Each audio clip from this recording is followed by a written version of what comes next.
Hello everyone, greetings and welcome back to another video here on our channel, Tony Sports Games. I'm your host, Tony Sports, and we are going to be continuing our recruiting tutorial. Now, the other night, Friday night it was, I actually recorded a 3-part recruiting tutorial. I uploaded the first part, and then I powered through for 2 more, basically a half hour each. So I did like an hour and a half on recruiting. And I was, it was a long week. I was very tired from the week. I knew my wife and I were doing stuff on Saturday, so I wanted to crank a bunch of content out. After going back and listening, I just felt like I was so tired by the end of part 2 and pretty much all of part 3. I just didn't like how it turned out. So I'm going to redo it. Part 1, which hopefully you just listened to, but we talked about navigating your recruiting screens, we talked about like your budget and kind of the how-to of, looking through your roster, figuring out what do you need as far as how many players of what positions. I'm going to do all the rest of it in one more segment here. I think I have figured out where we can move along fairly quickly, but still include a lot of good detail and wrap up our recruiting tutorial tonight. The reason I want to, and I'm recording this on Sunday night, the reason I want to hurry up with that is I have an idea for a special episode or some online league content for our online league that I'm in, the Sim Nation College Football League, the SNCFL. I'm in my first season ever playing in an online league, playing as the SMU Mustangs. We were able to win the American Athletic Conference in our first season, which was great, and our reward was the 16th seed in our 16-team playoffs. So we're up against the number 1 undefeated Maryland Terrapins. I was talking with our commissioner, who actually is the manager for Maryland, and I asked him, hey, I want to do a special episode I want to do a game plan install for our playoff game. Can we have a gentleman's agreement that you won't watch it ahead of time? And he said, oh yeah, I already exported. So, frankly, it probably doesn't matter too much what his strategy is because his team's incredible. But I want to do that tomorrow because then that sim will run on Tuesday. So we're going to wrap up recruiting tonight. So we're going to talk about filling your recruiting board. So choosing from all the list of recruits. Now that you know from the first episode, now that you know how many players you need to recruit and you know roughly what ranks you can reasonably expect to be able to target because of this email from your athletic department, which gives you a clue. So in this instance, since we're playing as Kentucky, we have 76 prestige, I think, and we could even target up to almost some 5 stars. I mean, we can get up there pretty far. If you're playing as a smaller school or someone with lower prestige, pay attention to this. You can go a little bit above it. We talked about that last time. So for the sake of this tutorial, I think first we're going to focus on running backs because this team would need to replace a couple running backs. Definitely, we're losing our star running back. Now we have some depth here. It wouldn't be a disaster, but since we'll only have 4 on the roster next year, 4 if no one transfers, by the way, we could end up with 3 or 2 if guys transfer. So we would definitely need to recruit a running back. So let's look at running back first, just as an example. So how do you decide who to add to your board, who you want to pursue? I mentioned briefly in the last episode, pipeline states can be a great start. These recruiting pipelines are listed just on our recruiting screen here. Now, when the game starts, you're going to have a whole hodgepodge of these, a whole bunch of different ones, because these are all coming from your staff. Your head coach, your coordinators, even your position coaches. Every coach in the game has a small pipeline in their home state, and then they have random maybe two or three, one, two or three. I don't know if any of them have one anymore. I think it's two or three other states that they have pipelines in. Just kind of mirroring, if someone got into coaching, they would have relationships back home, most likely, say if they worked in the high school scene, or if you want to say maybe their home state would be like the state they went to college in, started building those relationships in, et cetera, et cetera. So it's kind of mirroring an aspect of real life. But recruiting pipelines are very important. What they do for you, like for instance here, I have a great pipeline. That's the strongest. So there's minor and decent. I'm not sure which ones. I think decent's the worst. I don't know. You have minor, decent, and then uh, great. Is there another one? Is there a good? Is it just minor, great, and decent? I don't know. Anyway, great's the strongest. So, like here I have North Dakota, Delaware, not exactly some powerhouse states, but Illinois, not the end of the world. New Mexico, probably not much there, but um, so what these do for you is if I am recruiting any recruits from, let's say, North Dakota, which I'm not sure how many they're even going to have, but let's say they have a few. All right, let's say I'm recruiting this guy, Adrian Joseph. If you go to actions, this is where it shows all the things you can do. So if I added this guy to my board, every time I do anything that increases, if successful, will increase his interest in me. So a contact has a low effect, phone call medium, home visit high, official visit very high, and then these promises can have varying effectiveness. This is the first year that these are in here, so I haven't had a chance to play around with these too much. I know that if you make a promise, whether it's playing time, starter, bowl game, playoffs, or championship, I believe the way it's worded is that is a promise for the next season. So if you promise a guy that he's going to be a starter and then you redshirt him, or if you promise him at the playoffs and you don't make the playoffs, there is a higher chance they're going to transfer, and there's a very high chance they're going to lose morale. Which if morale gets too low, obviously it affects the way they interact with other players, and their effect on the locker room can be negative.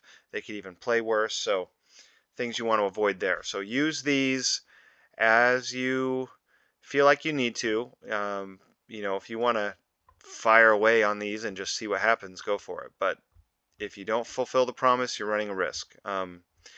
You can do as many contacts on someone as you want, as many phone calls. You're allowed to do 6 home visits and 1 official visit with each recruit. The interview doesn't necessarily increase their interest in your school. The interview unlocks their personality information, so their intangible ratings. Also, it reveals what they value. So there's a bunch of things for each recruit that are important to them. Those are what you use to figure out what pitches you're going to use on them, which pitches are separate from any actions. Like if you don't put a contact on someone during a week, you still attempt your recruiting pitches according to the game. So helps you there. Also, it tells you if they have any special traits, like if a quarterback is a clutch quarterback or a game manager, or a running back is a dual receiving back, which is called all-around running back, or a lot of special traits that give small boosts in certain things to players. Not all players have them. They are nice though to have. Let's see. I'm reading off the guide here. I'm off screen for a moment. Okay, also we have this. There's definitely going to be a question of how many players do you add to your board when you start out. This is up to the individual player. I know some guys that prefer to keep their boards pretty small, and they maybe only put a couple candidates on there per position they know they need to recruit. I have tried it both ways. It's the nice thing about having less guys on the board is you spread out your contacts and things less ways. It's also a little easier to keep track of guys as it goes along. The downside is there's a scouting report that will pop up here after the first week or second week for anyone that's on your board initially that tells you their potential, or I should say your scout's opinion of their potential. Potential is not something that can be measured by whatever their ratings are now. It is just your scout's report on this is how much room they have to grow above what these ratings are now once they get unlocked. So it's what the ratings they have are probably more important, especially if you're trying to get someone to start right away. But when you find guys with really high, like fantastic and amazing potential, um, and if they're close or the same ratings as another guy, and you're deciding between them for a scholarship, of course you want to go with the higher potential guy, typically. So that can be very helpful also. One more thing, if I just add a few guys to our board here so I can show you. Okay, so once you click on the player's card, you click add to targets.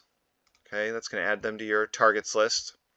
Or if you click any actions, like this guy, I did not click add to targets, but if I choose to interview him, it automatically adds him to targets. So any actions you choose on anyone, add them to your target list, or if you click add to targets from the player's card. If for whatever reason during the recruiting season you decide either you're not interested in recruiting this player anymore, see if we go to targets.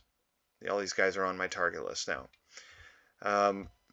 Or if they have other scholarship offers, which from the summary tab show up here. And in this version of the game, if you hover on this, it will show you who the scholarship offers are from, which I think is a great addition. Because like in real life, scholarship offers are public info. You can see them on Rivals or 24/7 Sports. Excuse me. You can see them on Rivals or 27 Sports, 24/7 Sports, or whatever your recruiting website you use is. So they've added it to the game, which I think is great. But if for any reason you decide, I saw this guy's ratings, I'm not interested in recruiting him anymore, or this guy has so many scholarship offers from bigger schools and he doesn't have any interest in me, there's just no way I'm going to land him. You can click over here to remove him from your target list and add him to your hidden list so you won't see him anymore. Or you can do it from his card as well. You choose to hide, hide, hide. Okay. Now if you put someone on your hidden list, make sure you don't have, if you do it because you're not planning on recruiting them anymore, obviously make sure you didn't have any actions selected for them, so you're not spending money on them anymore. And make sure, they don't have a scholarship hanging out there because you won't be able to offer that to someone else. Unless it's like, some random low-rated guy and you don't want to spend any more money on them, but you want to leave the scholarship on them. If they have a scholarship on them, they could still commit to you. So because of the hidden list feature, I personally I probably am on the higher end of the spectrum. Like I fill up a pretty big recruiting board a lot of years in the first week or first couple weeks. Now, the upside of that is you get more information, like that potential report. The downside, of course, is it's harder to keep track of, and then you have to spend more time in weeks 2, 3, 4, 5 to kind of whittle that list down and decide who you're offering scholarships to. And then also, these scout grades, which the game just gives you for free, these don't typically change, but these scouted attributes, which you fill these in the week after you perform any action on a recruit. So whether it's interview or contact, phone call, whatever, these will all fill in. These change a little bit week to week. So as the season goes on, I don't know whether it's getting more accurate or if it randomly changes a small amount, probably getting more accurate, but they do change. So if you have, if you're trying to recruit a running back, you only need one, but you put 20 running backs on the board. It does get a little hectic because then it's like, okay, 1 week I'm leaning towards this guy, then the next week his ratings change a little bit, and all of a sudden the other guys are better. So, you guys can decide for yourselves how many recruits you want to put on your board when you get started.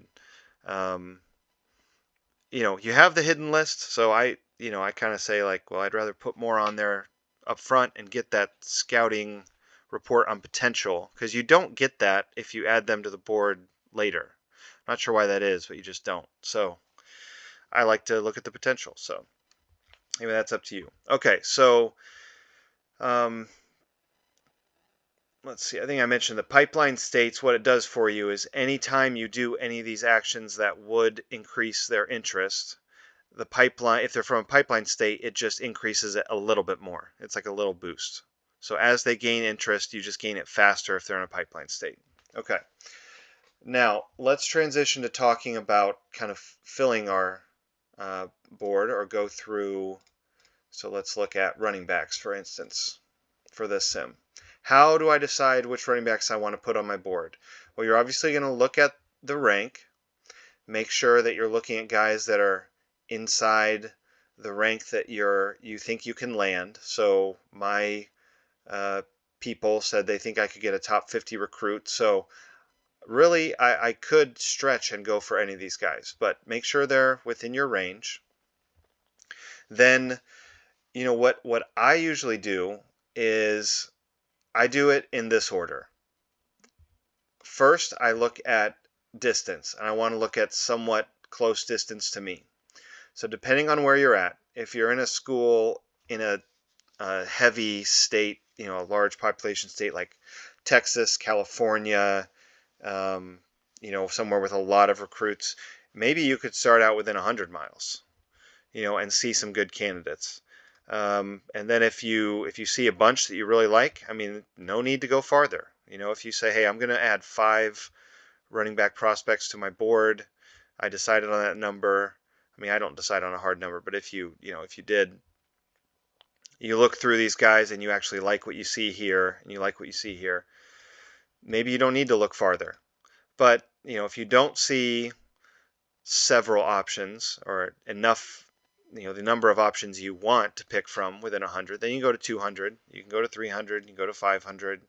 I think any of these distances is pretty reasonable to still be able to use your talking points of location or close to home.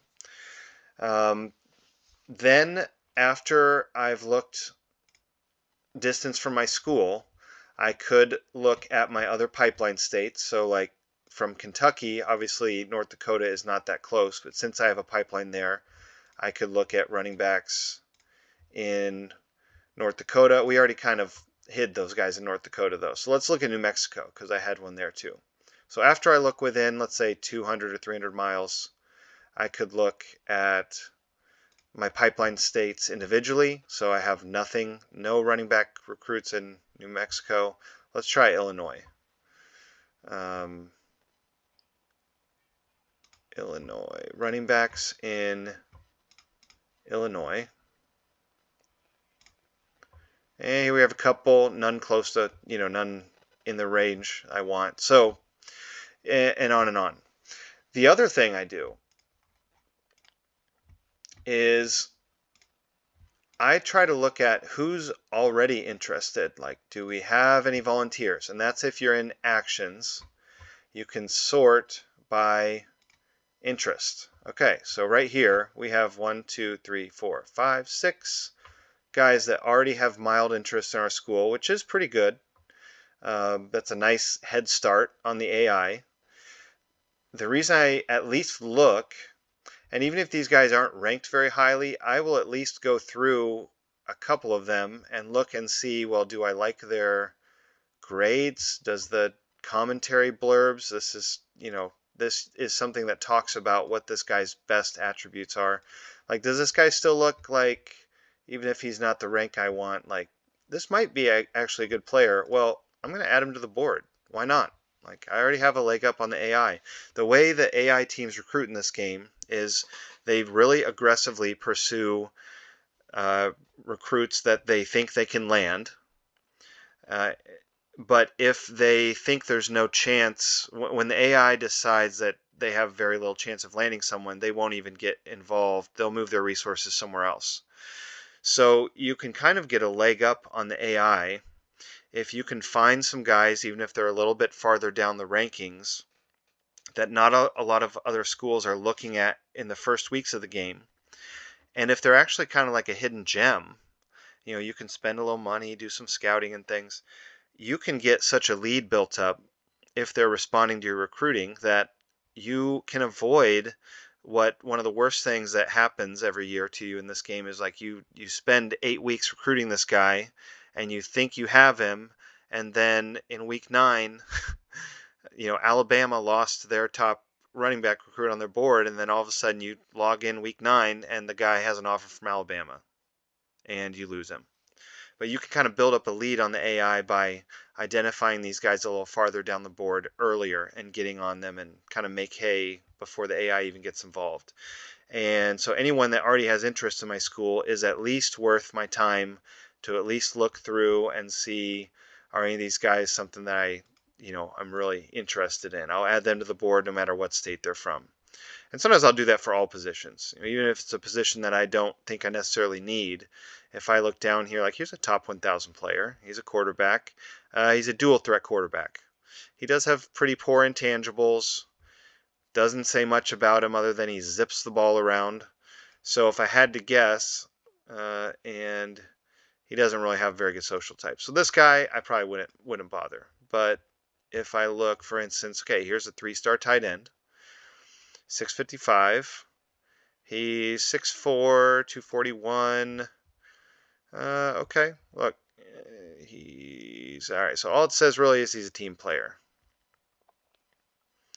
Mentor is good, thoughtless, not great, not the worst. So, like, not a terrible social type. He may have decent strength. He may have decent athleticism for a tight end. A+ technique, that's nice. What kind of technique, though? For a tight end, that could be blocking type skills or receiving type skills. So I don't know.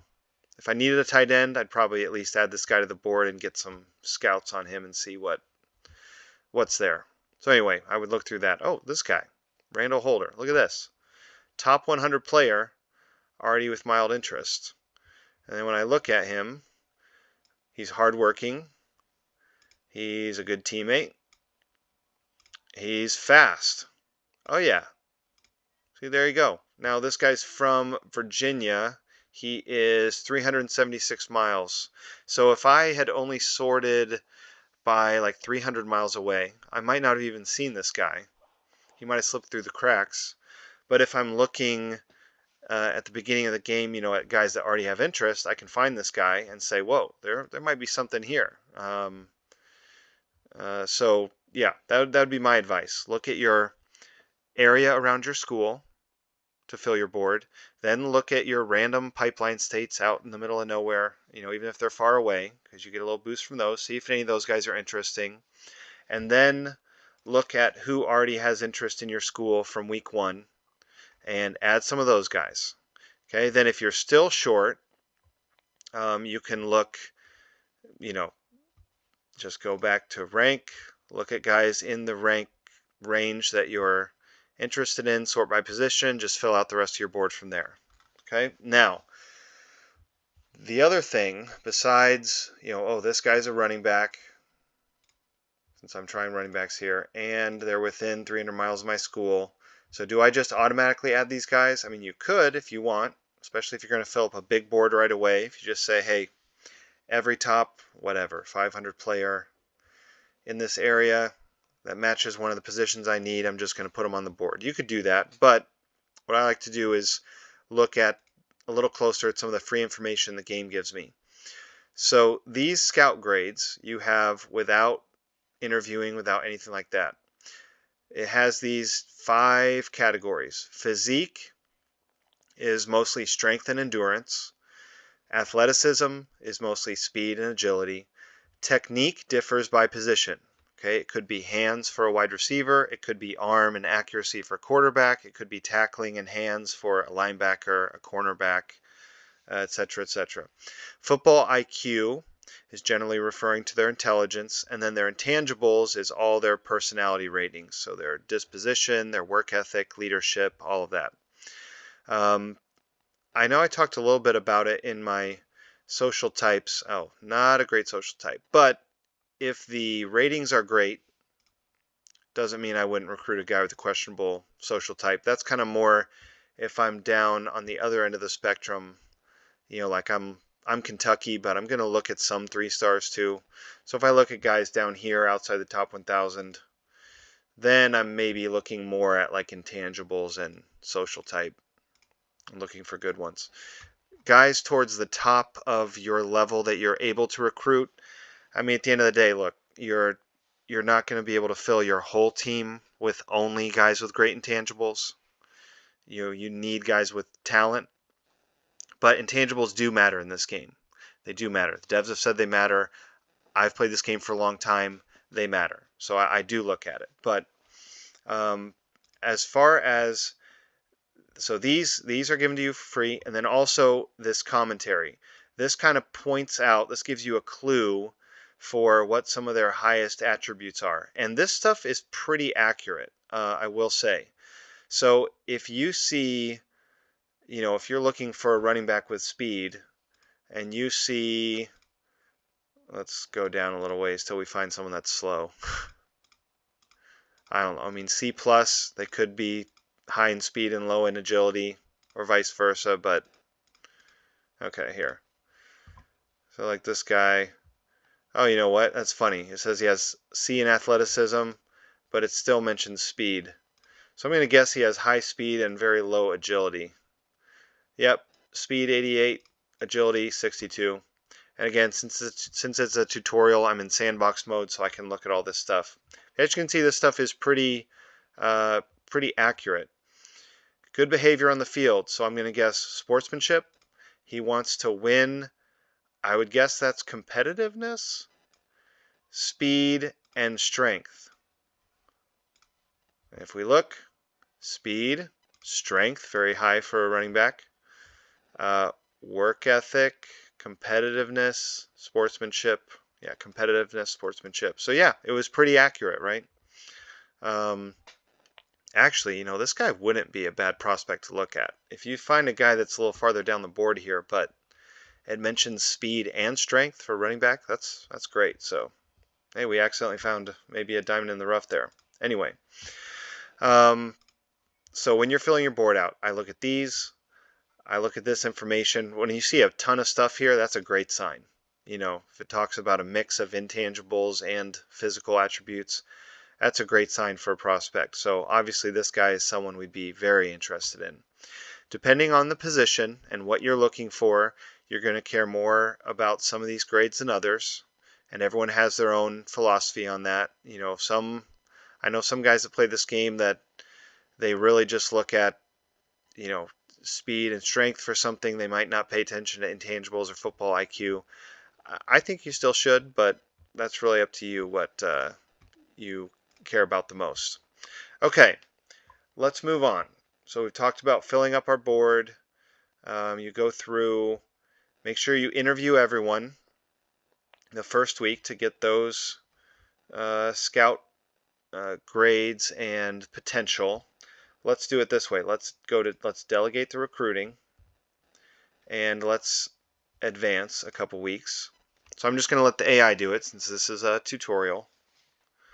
Let's advance until we get our first recruiting email. I'm waiting. Really? Nothing? Okay, here we go. Sorry. So week 3, we got all these recruiting emails from our scouting department telling us that all these players are fully scouted. Now, you can read through these individually, and this is what it says. So for this guy, they said he has about average potential for development. Let's see, is there any of them that say anything else?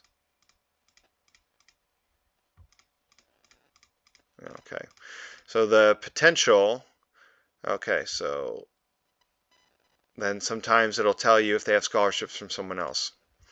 Okay, so about average is the lowest potential. Then above average is next, and then it's like good, really good, great, and then there's like fantastic. Let's see, where do we have any? Some really good ones here. Really good, extremely good, fantastic, amazing. There's a bunch of words they use. And the actual rank that they're in is on the guide on Wolverine Studios website. But a few weeks in, and let's see, we still don't have one yet. Let's go one more week. So we'll sim week 4. And then let's look at our inbox. Okay, so week 5, we get the first one of these. It's the recruiting summary. This will tell you if any players committed to you, and then it will tell you who committed to other schools. Okay, so if we go back here and we look at recruiting, we can see we've only offered 3 guys. It's funny, the AI is very stingy with these offers. I would definitely get your offers out there. One thing in this game, it does not penalize you if you offer a guy one week and then you take that offer away the next week and give it to someone else. They used to really penalize you for that, but I don't think it does anymore. So make sure those offers are out there, because even if they're interested in you, they can't commit unless they have an offer from your school. So we take a look at some of the money that the AI has chosen to spend on these different guys. Here's a few guys where, okay, now we're upping the scholarship offers, as you can see. So this coming week, they're planning on offering more scholarships. We have some hot interest as that grows. These are your recruiting pitches. This is the stuff that the interview unlocks. And based on how much they value all these things, you're going to decide which pitches to use. These green dots indicated that you used this pitch last week and it was a hit. Okay, and some of that is mentioned here. Anytime you see these information blurbs or question marks, hover on those. They give you some good info. All right, so as we continue to go through the recruiting season, of course, you're going to keep track. I mean, you can see it on here on your recruiting screen, but you're also going to keep track yourselves of like, well, who have I got so far? What else do I need? So see, week 6, still no recruits for us. We're losing some guys. So we'll need to replace those with other guys at that position if it was something we needed. We do week 6, week 7. Okay, here we go. So once you start getting commits, it's going to look like this. These players committed to Kentucky. Here's the players. If I click on them, I don't have to go to the recruiting screen. I can click on them here and I see, wow, we didn't even interview him. He just committed. That's funny. Yeah, the AI, man, that's crazy. Okay, this guy we actually interviewed. So this is all but we didn't visit him. That's great. So the other thing you can see on a player's card, here's the scouting report. If your recent recruiting response is kind of giving you a clue as to how he feels about your school.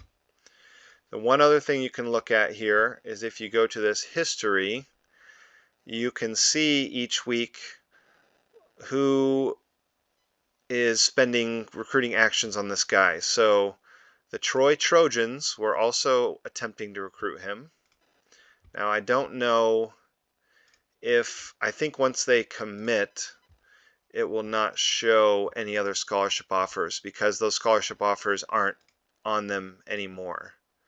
If I look at committed,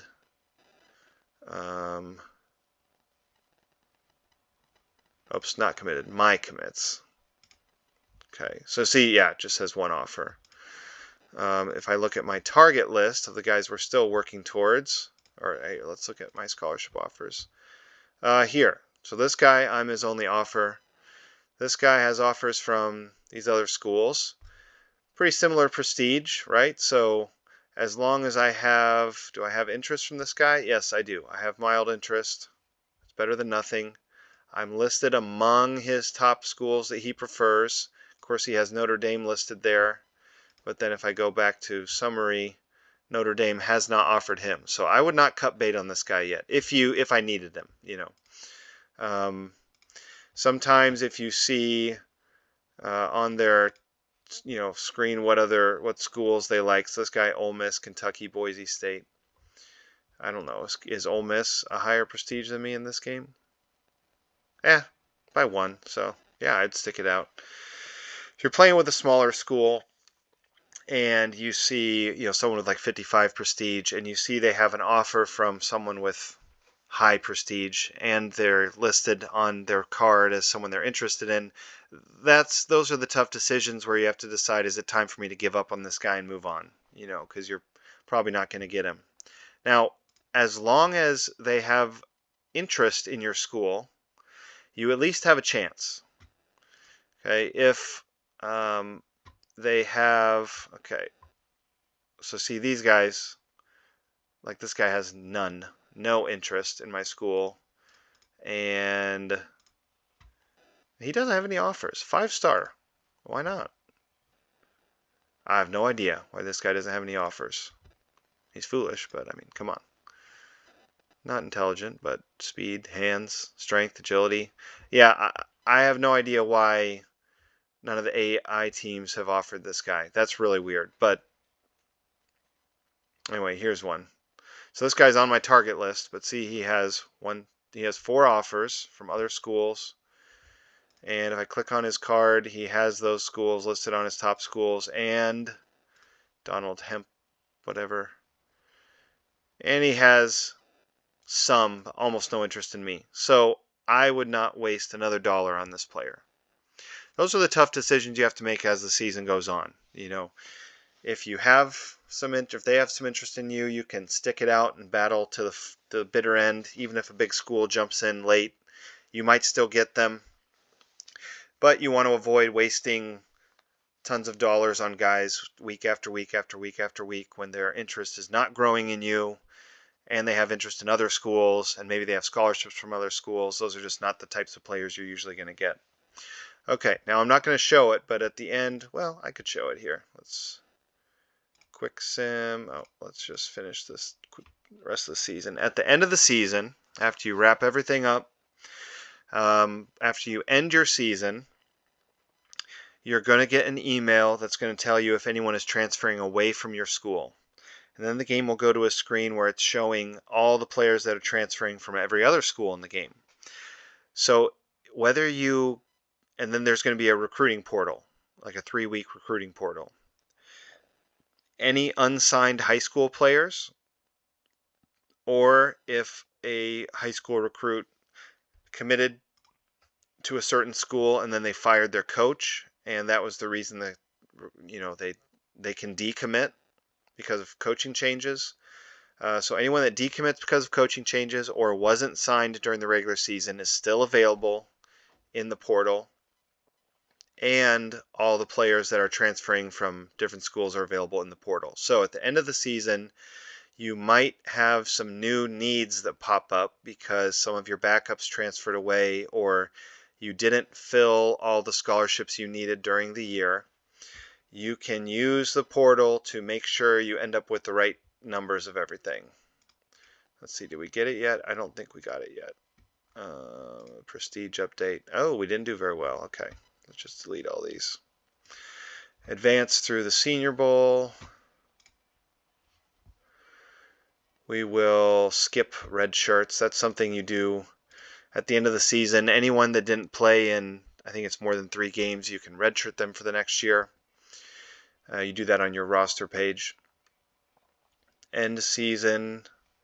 Okay, it must be at the beginning of next season that we get the... Yeah, so we end the season. And now, I think it's on this screen. Okay, so it shows all the players transferring away. If I want to look at my team, I can go down to Kentucky Wildcats. So we have these 3 guys transferring away. Also, it shows you everyone leaving your school. It looks like we at least had all seniors, so we didn't have anyone leave early. If any of your staff contracts ran out, so you'll know what staff you have to replace next year, but this is going to tell you also, you get an email, tell you who has to transfer. So if you were already short at this position, you might have to dip into the portal and get some replacements there. I'll just show you real quickly what the portal looks like, and then we'll kind of end. Obviously, if you guys have any questions on recruiting, please feel free to reach out. It's a really fun part of the game. It can be challenging. A challenge is good. Okay, here we go, recruiting. So now we're in the portal, and we just go back to the recruiting screen. Let's see, I have 3 scholarships. So I had my 21 scholarships filled, 3 guys transferred away, so now I have 3 open scholarships. If I look at my targets, look, he's already added all these guys, and that T says they're in the portal. Now, since they're already players that have been on someone's roster, I can see all of their ratings. So recruiting from the portal is a little easier because you can kind of see what their ratings are. So let's say I think one of the guys that transferred away from me was a linebacker. So I can sort by uncommitted linebackers, have all of them pop up. And then also, since we have all their ratings, I can actually sort by their actual ratings in the game. So whatever, like I need an outside linebacker, I need speed. Oh, here's some coverage linebackers, guys with a special trait. Here's sorted by speed, or I can sort by tackling. Say I need an inside linebacker, so I want someone that's decently strong and has great tackling. So I sort by tackling, and then, okay, out of these top guys, okay, here's a couple guys that are pretty strong, 65, 68. Look through. Coverage line, he has a special trait. Not great intangibles, but decent. Good skill. So you can use that to decide who you want to add. And you complete the portal rounds, then it's going to go to your signing day. And it goes to this screen here. So this shows the rankings. You can also look at, we have to complete signing day also. Yeah, so we complete signing day.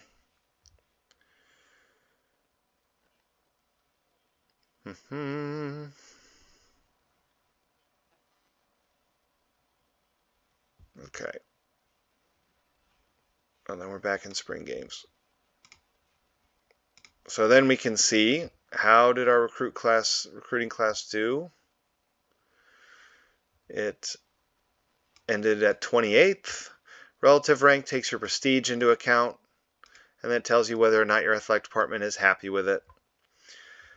The recruit rankings, yeah, whatever, it's nice. It's added here. It's a touch of realism.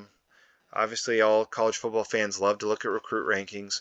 What matters much more than this is, did you target, regardless of their ranks, the right type of guys that you need? The guys with the right skills for the right positions. If you did that, just because whatever your class rank is, it only matters so much. It matters a little bit, but not that much. Where's my... I think my bubble is underneath my thing. Hold on, let me move that. Oh, no, it's not. Where's my transactions? It's a little different. Maybe it's... No, that's the preview. So this is for the next year.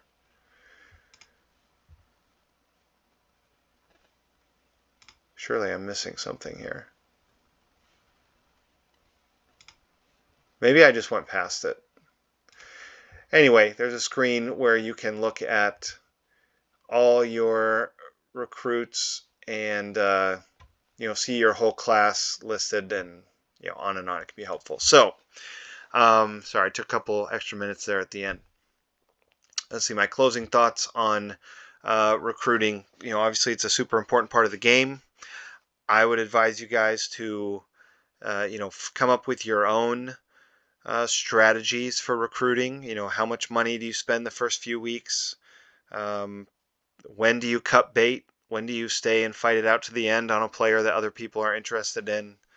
And how do you use your scouting reports, your coach grades that you get from home visits, when you do look at those, by the way, if they're different numbers, maybe trust whatever head coach or coordinator, whoever has the highest scouting rating. That's something to keep in mind. But yeah, you can come up with your own ways to recruit. I play a lot offline, sandbox style, and sometimes I mix it up. Sometimes I'll say I'm going to have a huge recruiting board this year. Sometimes I say, hey, I'm going to stick small. I'm going to recruit just in my area, just my pipeline states this year. I'm going to try to build a new pipeline state this year, which you can do by signing 25% or more of a recruiting class in a certain state. Or say, hey, I'm going to ignore distance, and focus more on who has interest in me to start out. And a lot of fun things you can do there. So 45 minutes, 46 minutes, maybe a little less once I edit this down, but I think that's a good place to wrap up. So that concludes our recruiting tutorial. Thank you all for watching. I really appreciate everyone that's been watching the videos and giving me some great feedback. Really appreciate that. The next video I will upload is going to be not a tutorial. It will be some online league content for the SNCFL. We're going to do a special episode where we install our game plan for the little plucky underdog SMU Mustangs going up against the mighty undefeated, maybe undefeatable, we'll see, Maryland Terrapins. So I'll see you there. It should be a lot of fun. As always, thank you so much, guys. Have a great start to your week, and I will see you in the next video.